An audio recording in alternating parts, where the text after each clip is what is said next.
بادشاہ چلا گیا اور نیا آ گیا.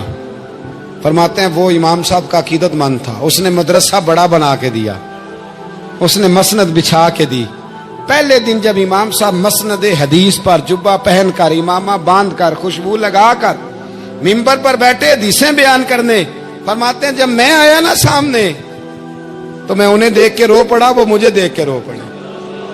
فرماتے ہیں انہوں نے کہا رستہ چھوڑ دو, اسے آگے آنے دو.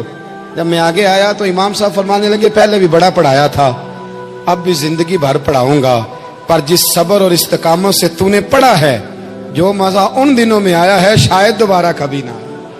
تھوڑا حوصلہ پیدا کرے, تھوڑا استقامت کا مظاہرہ کرے, تھوڑا سا نا. وہ حضرت خواجہ نظام الدین صاحب سے ایک شخص نے آ کے کہا تھا میرا پیر کامل نہیں تو میں نے بدلنا ہے. فرمایا شریک قباحت تو کوئی نہیں. کہنے لگا نہیں. تو آپ فرمانے لگے تو اللہ کی رضا کے لیے خدمت کر, ہو سکتا ہے تیری خدمت کی برکت سے اللہ اسے کامل کر دے, اللہ کامل بنا دے, تیری برکت سے کامل ہو جائے. تھوڑا استقامت کا ماحول بنائیں. میں اس زمانے میں جو سب سے زیادہ کمزوری محسوس کرتا ہوں لوگوں کے اندر, یہ ہے کہ تدبر نہیں, حوصلہ نہیں. ایک بت ہوتا ہے میری ذات کا جس سے میں ساری زندگی باہر نہیں نکل پاتا. میں کہتا ہوں جو میں کہہ رہا ہوں وہ ہونا چاہیے, جو میں چاہ رہا ہوں وہ ہونا چاہیے, جو میری خواہش ہے وہ ہونا چاہیے. ایسا نہیں ہوگا. خواہشیں آپ کریں گے, چاہتے آپ کریں گے, پر پوری اللہ اپنی حکمت سے کرے گا. پورا اللہ اپنی. میرے نبی کریم علیہ السلام نے ایک دعا مانگی تھی, اللہ میری امت لڑے نہ. تو رب کریم نے کہا محبوب یہ دعا مجھ سے مانگے ہی نہ. اس میں بھی اس کی حکمت ہے کہ آپ کو حق پہچاننا ہے, خدا را اللہ پہ چھوڑیں. ہم بڑے بے حوصلہ ہیں, ہم بڑے کمزور ہیں, ہمیں تو اللہ تعالیٰ خیر کرے. اب تو زمانے میں جو دعائی سب سے زیادہ بکنی چاہیے وہ وہم کی دعائی ہے, وہ سب سے زیادہ بکنی چاہیے. ہر چوتھا آدمی اس وہم کا شکار ہے کہ جانے کیا ہو جائے گا. کچھ بھی نہیں ہوگا, وہی ہوگا جو منظور ہے. آپ کو تو ماشاءاللہ یاد ہے, وہی ہوگا جو منظور ہے. کچھ چیزیں اللہ رسول پہ چھوڑیں, صبر کے ساتھ, استقامت کے ساتھ. ایک بات میں نے شروع میں کی تھی, پھر دہراتا ہوں آخر پہ. یہ سوچ لیں کہ آپ حق پہ ہیں کہ نہیں, آپ سچے ہیں کہ. حضرت عبداللہ ابن زبیر امام حسین کے بعد یزیدی فوجوں کے خلاف نکلے تھے. آپ کے کچھ ساتھی شہید ہو گئے تھے اور کچھ پیچھے کی طرف چلے گئے تھے, پسپا ہو گئے تھے. حضرت عبداللہ ابن زبیر اکیلے رہ گئے تھے. اس وقت آپ کی والدہ حضرت اسماء بنت ابی بکر صدیق 90 سال عمر تھی اور آنکھوں سے نابینا تھی. فرماتے ہیں میں اپنی اماں سے مشورہ کرنے آیا. میں نے کہا اماں میرے کچھ ساتھی پیچھے چلے گئے, کچھ شہید ہو گئے, میں جہاد میں اکیلا رہ گیا ہوں, حکم کیا ہے؟ تو اماں کہنے لگی عبداللہ پہلے یہ بتا تو حق پہ ہے کہ نہیں. میں نے کہا اماں ہوں تو میں حق پہ, پر مجھے تیری بڑی فکر ہے, تیری 90 سال عمر ہے, یہ تو میرے جو مقابلے والے ہیں یہ تو بڑے سخت گیر لوگ ہیں, میری لاش کے ٹکڑے ٹکڑے کر دیں گے, تو برداشت کر لے گی؟ تو حضرت اسماء نے پتہ کیا دلیرانہ جواب دیا تھا کہ بیٹا بکرے کو تکلیف صرف ذبح ہوتے وقت ہوتی ہے, جب اس کی کھال اتارتے ہیں پر اسے کوئی تکلیف نہیں ہوتی, جب اس کے ٹکڑے ٹکڑے کرتے ہیں اسے کوئی تکلیف. تو کہا بیٹا حوصلے کے ساتھ رہنا, صبر کے ساتھ رہنا.